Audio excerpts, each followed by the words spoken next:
Hi, this is Brian from the Sleeping Elephant. I'm going to review the Checklist Manifesto, How to Get Things Right by Atul Gawande.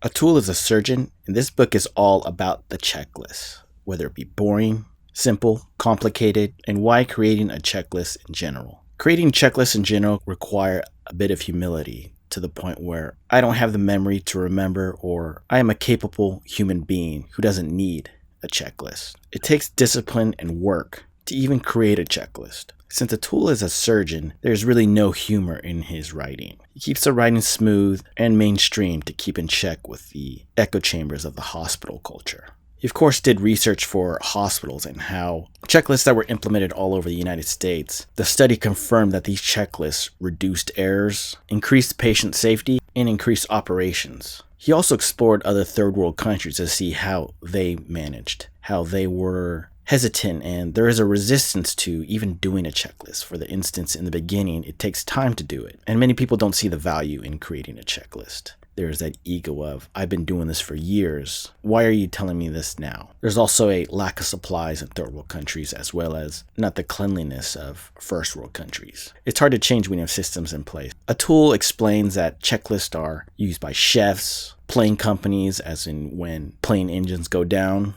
And you can learn that when geese get caught up into a jet engine, the jet engines turn off. Even rock stars have checklists. David Lee Roth wanted no brown M&Ms in his jars. And if the employees cannot take care of that simple M&Ms priority, then there must be other mistakes. To carry out big events or operations, it takes teamwork and organization. Why start if we're going to fail? Even Santa Claus has a checklist and he had to check it twice. You never want to have things forgotten or not done where it will compromise the mission. The biggest takeaway of this book is to have a checklist that is simple, the bare essentials, not to create Bibles and bureaucratic paperwork of nonsense of laws. Do not make a critical error by ignoring the essentials. And if all those are checked out, whether you do it in your mind or have an overlapping system of team members where they check each other, then that simple checklist is gold.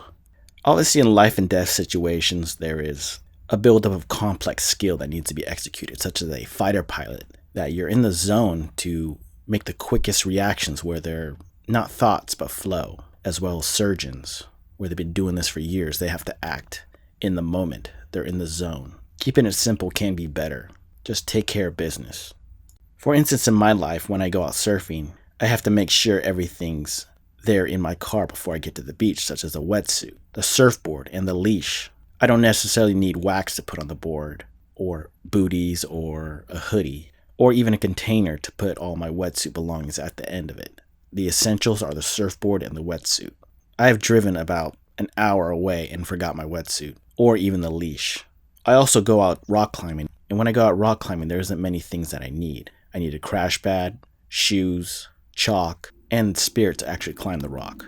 But also, when I'm surfing or rock climbing, I'm not using a checklist when I catch a wave or when I climb a rock. I'm more in the zone. I never make fatal mistakes. A few things I didn't like about the book is that there are ads and celebrities that promote products, that you see how the health industry is corrupt. There are too many CT scans being done. This is just for profit and to cover the hospital's ass. The socialized medical industry harbors scams and waste. In one of his TEDx talks, I heard that he said, we don't need cowboys, we need crews. And in terms of masculinity, independence is a virtue. I understand in business and in the surgery room, you need to work as a team. But in general, if you want things done, you can do it yourself. And Atul doesn't have that. He is definitely not a cowboy or understands the Wild West. I recommend the Checklist Manifesto, just due to the fact it makes you want to write things down. The checklist is king, and the people that write it down are people who care and are disciplined. Thoughts, words, and actions. He also has another book called Being Mortal. Remember to expect the unexpected, be disciplined, take notes, save time by creating a checklist ahead of time, and then you can reuse it. I have a few Evernote books you could check out. Just check out the links below. Evernote is king. Thanks for listening.